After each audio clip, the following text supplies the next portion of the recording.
দর্শক, অত্যন্ত দুঃখের সঙ্গে জানাতে হচ্ছে যে এইমাত্র যে সর্বশেষ সংবাদ বা ব্রেকিং খবর বিভিন্ন টেলিভিশনে আসছে, তাতে বলা হচ্ছে যে আবারও সিসিইউতে নেওয়া হয়েছে বেগম খালেদা জিয়াকে, সাবেক প্রধানমন্ত্রী এবং বিএনপির চেয়ারপারসন।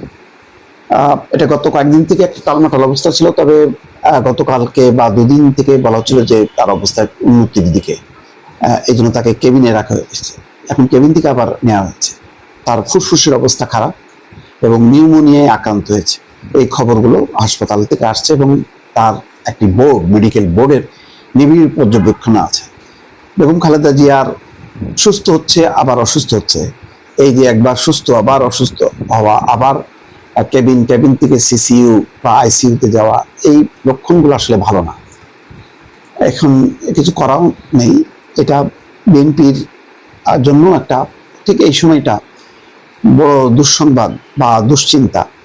নির্বাচনের যখন পূর্ণ প্রস্তুতি নিচ্ছে বিএনপি এবং বেগম খালেদা জিয়াকে 3টি আসনে যখন নাকি নমিনেশন দেওয়া হয়েছে, তখন এই খবরগুলো বিএনপির সামগ্রিক যে প্রস্তুতি, নির্বাচনী প্রস্তুতি, তাতে নিঃসন্দেহে ভাটা পড়ছে। শীর্ষ নেতৃত্ব এখন মনোযোগী হচ্ছে নির্বাচনের থেকে দলের চেয়ারপারসন বেগম খালেদা জিয়ার স্বাস্থ্যের দিকে, এবং সবাই মোটামুটি দৌড়াদৌড়ি করছে। এভার কেয়ার হসপিটালে তিনি আছেন চিকিৎসাধীন। তারেক রহমান, তার ছেলে, ভারপ্রাপ্ত চেয়ারম্যান, তিনিও লন্ডন থেকে নিয়মিতভাবে মায়ের খোঁজ খবর রাখছেন। অর্থাৎ ঠিক এই সময়টাই বেগম খালেদা জিয়ার যেখানে সুস্থ থাকার কথা এবং তাকে প্রাথমিক তালিকায় 3টি আসনে সিলেক্ট করা হয়েছে, এবং অনেকে ধারণা করছেন যে 2টা বুলেট প্রুফ গাড়ি আনা হয়েছে, তার একটিতে হয়তো বেগম খালেদা জিয়া নির্দিষ্ট কয়েকটা অঞ্চলে যাবেন বাংলাদেশের, বাকিগুলোতে হয়তো তিনি জুমে প্রতিনিয়ত নির্বাচনী বক্তব্য, বিবৃতি দেবেন।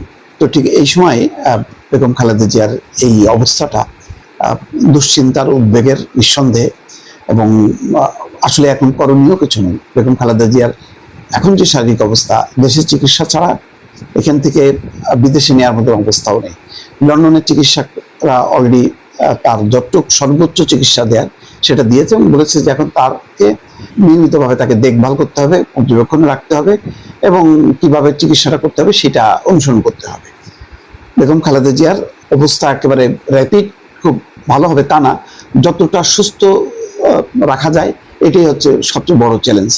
তো এর মধ্যে সেনাকুঞ্জে আমরা দেখলাম বেগম খালেদা জিয়াকে অত্যন্ত সুস্থ স্বাভাবিক অবস্থায়, বাট সেনাকুঞ্জে ওই রকম খোলা জায়গায় এত মানুষের ভিড়ে হয়তো সেখান থেকে নিউমোনিয়ায় তিনি আক্রান্ত হতে পারেন। এটা আবার যেহেতু বেগম খালেদা জিয়া সেনাকুঞ্জের এই আমন্ত্রণটা উপেক্ষাও করতে পারেন না, এই সেনাকুঞ্জেই দীর্ঘ সময় তিনি থেকেছেন, তার জীবনের বেশিরভাগ সময়টা সেনাকুঞ্জে। সেখান থেকে শেখ হাসিনা ক্ষমতায় এসে তাকে উচ্ছেদ করেছিল। উচ্ছেদ হলেও তার সাথে যে বন্ধনটা, সেই বন্ধনটা তো আর ছিন্ন হয়নি। এই কারণে গত বছরও তিনি গেছেন, সশস্ত্র বাহিনী দিবস উপলক্ষে এবারও গেছেন। এবার যখন গেছেন তখন তিনি যথেষ্ট আরো অসুস্থ, সেই শরীর নিয়েও তিনি গেছেন, এবং তারপর পরে দেখা গেল তিনি নিউমোনিয়া আক্রান্ত হয়েছেন, তার ফুসফুসের অবস্থা ভালো না। এখন দেখা যাক সিসিইউতে নেওয়া হয়েছে, কি পরীক্ষা নিরীক্ষা হয় নিশ্চয়ই দর্শক আপনারা জানতে পারবো ডাক্তারদের সুবাদে যে তার পরিস্থিতিটা কি।